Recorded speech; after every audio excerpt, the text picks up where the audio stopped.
За та бүхэндээ долларын касс, долларын харилцагын үлдэгдлээ 03 сарын 31-нд ханшийн зөрүүний тооцоог яаж хийхийг үзүүлье. За бидний жишээн дээр манай компани маань долларын касс ашиглаж байгаа. Долларын харилцах ашиглаж байгаа тийм ээ. За долларын кассын маань валютаар илэрхийлсэн үлдэгдэл маань $30 байгаа гэсэн. За энэ $30-ыг тухайн үеийн бүртгэлийн ханшаар тухайн үеийнхээ бүртгэлийн ханшаар бүртгэсэн үлдэгдэл нь 82 мянга болж байна гэсэн үг. $30 маань 82 мянга болж илэрхийлэгдэж байна гэсэн үг. Энэ 82 мянга маань яаж үүсэж байна вэ гэхээр нэг сард гарсан гүйлгээнүүд маань нэг сарын ханшаар тооцоод 82 мянга үлдэгдэл байгаа гэсэн үг. Тэгэхээр одоо бид нар яг юг тооцох хэрэгтэй вэ гэвэл 3 сарын 31-нд тайлан гарч байгаа гэж үзвэл $30 маань яг бодитоор 31-ийнхээ ханшаар хэдэн төгрөг байгаа юм бэ? Тэгээд тэр төгрөг нь болоод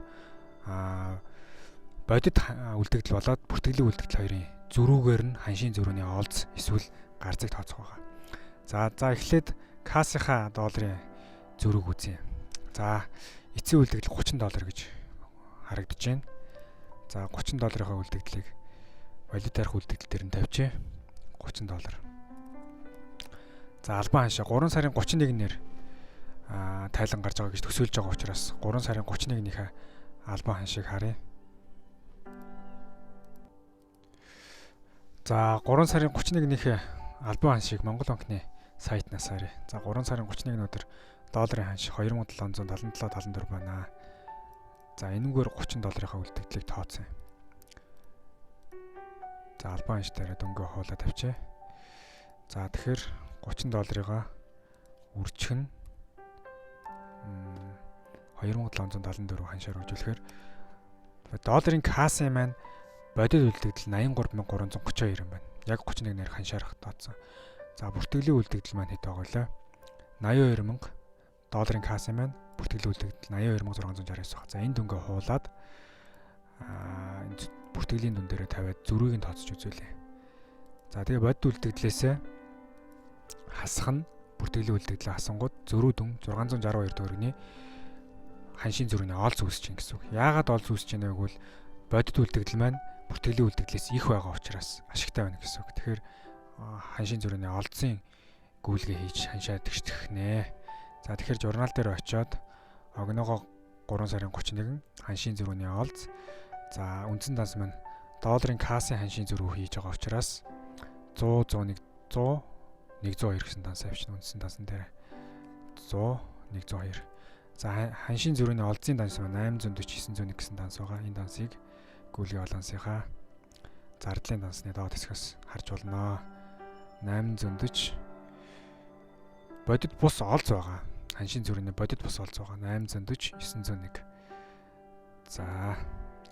За тэгээд саяны зөрүү дүн маань болохоор 662.16-га хуулаад олз учраас дебит дүн дээр тавина гэсэн үг. Касс руугаа долларын касса зөрүүгээр нь нэмэгдүүлж өгч байгаа учраас дебит дүн дээр бичнэ гэсэн үг.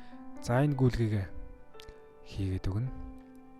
За тэгэнгүүт гүйлгээ баланс руу ороод долларын кассынхаа үлдэгдлийг харъя. Тэгэхээр долларын кассын маань үлдэгдэл маань бодит үлдэгдэлтэйгээ одоо зөрүүгээ тааруулсан учраас бодит үлдэгдэлтэйгээ адилхан болоод 83332.2 болж байна. 83333.2 болж байна. За ингээд бүртгэлийн үлдэгдэл бодит үлдэгдэл хоёроор тааруулж ханшийн зөрүүнийхээ тэгшдэглийг хийлээ. За яг энэтэй адилхан одоо долларын харилцах дансныхаа ханшийн зөрүүний зөрүүг хий. За долларын харилцах данс маань энэ хоёр данс байгаа. Эхнийх нь болохоор төгрөгөөр илэрхийлсэн дүн. Хоёрдугаарх нь болохоор тухайн дансыг доллараар илэрхийлсэн дүн байгаа. За доллараар илэрхийлсэн дүн маань эцсийн үлдэгдэл нь $20 байна. За $20 жишээ юун дээр тавьчих. Долларын харилцагын маань эцсийн үлдэгдэл $20. За албан ханш адилхан 2774. За бодит үлдэгдлээ тооцох юм бол $20 үржих нь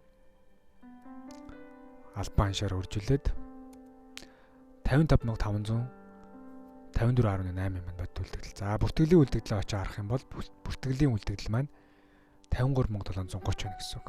За энэ дөнгөө хуулаад зэрэгцүүлээд харъя.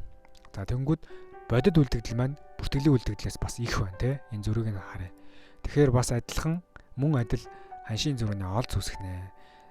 1825.3-аар ханшийн зүрхний олз үүсгэх нь.